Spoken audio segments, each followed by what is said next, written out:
안녕하세요. 오늘의 사연은 이혼 재판을 진행 중이신 아내분이 보내주셨습니다. 회사 대표인 남편이 예쁜 직원과 불륜행위를 했다고 하시네요. 어떤 기막힌 사연일지 한번 읽어보겠습니다. 우리 남편이 인간 말종입니다. 아내 놔두고 불륜을, 그것도 한 명도 아니고 여러 명 상대로 했으니까요. 차마 제 입으로 말하기는 나쁘끄럽지만 심지어 여자 2명과 동시에 불륜하기도 했더군요. 이런 인간을 남편이라고 믿고 지내온 세월이 아깝기만 합니다. 그 아까운 세월을 보상받기 위해서라도 남편에게 최대한 많은 것을 뜯어낼 겁니다. 때로는 불륜당한 여자에게 남자가 이런 말을 하죠. 여자가 잘못해서 불륜을 당했다는 소리 말이에요. 이런 말은 어떤 경우에도 개소리라고 생각하지만 저는 그 중에서도 더한 케이스였습니다. 남편이 저더러 그랬어요. 자기가 잘했으면 내가 그랬겠어? 이게 개소리인 이유는 그 개만도 못한 남편 취향을 맞춰줄 여자는 세상 어디에도 없을 것이기 때문이죠. 한 번에 5명의 여자와 불륜하는 남자 취향을 누가 맞춰주겠습니까? 같은 불륜녀가 아니라면요. 부끄럽지만 이야기하지 않으면 갑갑함을 이겨내지 못할 것 같아 사연을 보내드립니다. 우리 부부가 결혼한 지도 3년이 넘었습니다. 이번 일이 터지기 전까지는 그럭저럭 무난하게 지냈어요. 드라마에 나오는 것 같은 행복한 커플은 아니더라도 이 정도면 만족하고 살만하다고 생각했습니다. 저는 자택에서 프리랜서 근무를 하고 있고요. 남편은 회사 대표입니다. 구멍가게 수준이 아니라 업계에서는 제법 알아주는 회사의 대표를 역임하고 있어요. 그래서 제 결혼식 때 주변 사람들이 이렇게 말했습니다. 너 정말 시집 잘 갔다. 시집살이만 없으면 정말 복받은 거야. 이런 소리 들을 만큼 남편이 재력이 있기는 했습니다. 제 연봉이 3,500쯤 되고요. 남편이 버는 돈은 저의 10배 정도입니다. 당연히 재력으로는 비교가 안 되는 셈이죠. 남편이 재력을 바탕으로 좀 강하게 나와도 참아야겠다는 생각도 했습니다. 다행히 제가 우려했던 것보다는 결혼 생활이 나쁘지 않았어요. 아무것도 모르던 시절에는 정말 행복한 결혼 생활이라 착각했을 정도예요. 시부모도 말이 안 통하는 사람들은 아니고 시댁 식구들도 거의 다 정상이었어요. 능력 없고 수입 없어서 매일 돈에 쪼들리는 시동생이 한 명 있기는 한데 남편이 매달 100만 원씩 용돈을 줘서 그런지 별말 없이 그냥 빈둥거리며 삽니다. 솔직히 시동생 돈 주는 게 마음에 들지 않았지만 간섭하지는 않았어요. 남편 연봉이 3억이 넘으니 동생 하나 챙겨주는 건 충분히 있을 수 있는 일이라 여긴 거죠. 재산 상당 부분이 남편 명의로 되어 있던 것도 참았습니다. 뭐라 하기에는 연봉 10배의 격차가 너무 컸으니까요. 그렇게 참을 건 참고 누릴 것은 누리면서 남편과의 결혼 생활을 영위했습니다. 결혼 생활이 1년이 지나고 2년이 지나면서 이 사람의 문제가 발견되었습니다. 가끔 회사에 가거나 혹은 행사 때문에 회사 사람들 만나다 보니 이상할 만큼 여직원들의 비중이 높아져가는 게 눈에 띄더군요. 남편 회사 업계는 제가 알기로 남녀 성비가 잘해야 1대1이거나 남자 쪽이 좀 더 높다고 들었거든요. 그런데도 이상할 만큼 남편 회사에는 여직원들의 숫자가 늘어나는 겁니다. 하나같이 젊고 예쁜 애들로 말이죠. 젊고 예쁜 여자가 자기 관리를 잘하니 회사 일도 잘한다고 생각할 수 있겠지만 새 직원 뽑을 때마다 젊고 예쁜 여자만 뽑는 건 좀 아니지 않나요? 한 번은 제가 너무 이상해서 남편에게 물어봤습니다. 자기 회사는 왜 어린 여직원만 뽑아? 뭐야, 질투해? 질투가 아니라 이상해서 묻는 거야. 난 또 우리 업계는 회사 분위기가 중요해. 사람들이 많이 찾아오는데 예쁜 애들 많으면 그것만으로도 분위기가 살거든. 실무 능력 못지않게 그런 분위기가 중요하다고. 이제 와서 생각하면 웃기는 소리지만 그땐 그 말을 믿었습니다.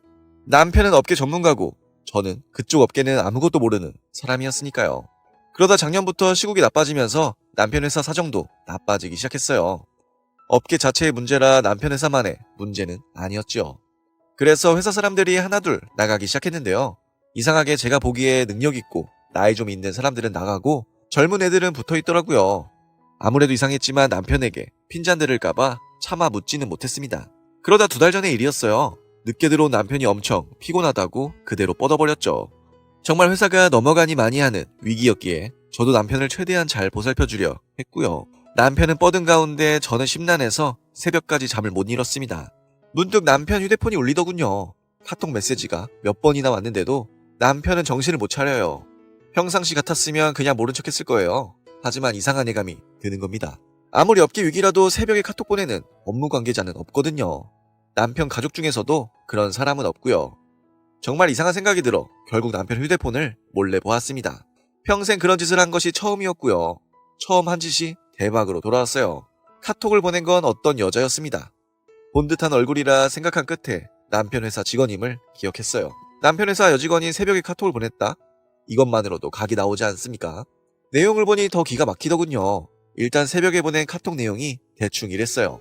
사장님 잘 들어갔어요. 그동안 봉사 많이 해드렸으니 저는 계속 안고 가셔야 해요. 봉사를 많이 했고 안고 간다는 게 무슨 뜻인지는 바로 알겠더군요. 카톡 메시지들을 보니 기막힌 게 많았거든요.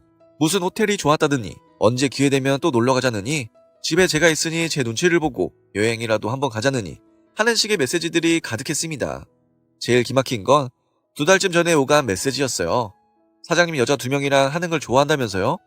앞으로도 잘 챙겨주면 저도 해볼 수 있어요. 정말 눈을 의심했습니다. 여직원 1명과 놀아나는 것만으로도 기막힌데 이 메시지 내용이 사실이라면 답이 없잖아요. 남편이 여전히 잠든 틈을 타 휴대폰을 샅샅이 뒤졌습니다.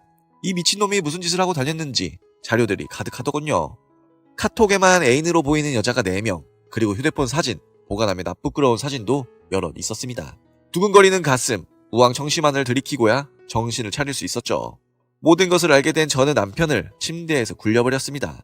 먼동이 떠오르는 가운데 침대에서 떨어진 남편이 꽥 소리를 지르더군요. 무슨 일이야? 그건 내가 할 말이야, 이 미친 바람둥이 새끼야. 그땐 제가 많이 흥분해서 소리 지르고 난리를 쳤습니다. 남편도 잠이 확 깼는지 절 보고 어버버 하다가 씻지도 않고 집에서 나가더군요. 오죽 정신이 없었으면 자기 휴대폰도 내버려두고 지갑만 들고 나갑니다. 그렇게 남편이 나가고 나니 저도 정신이 확 들더군요. 저 사람은 인간 말종이다.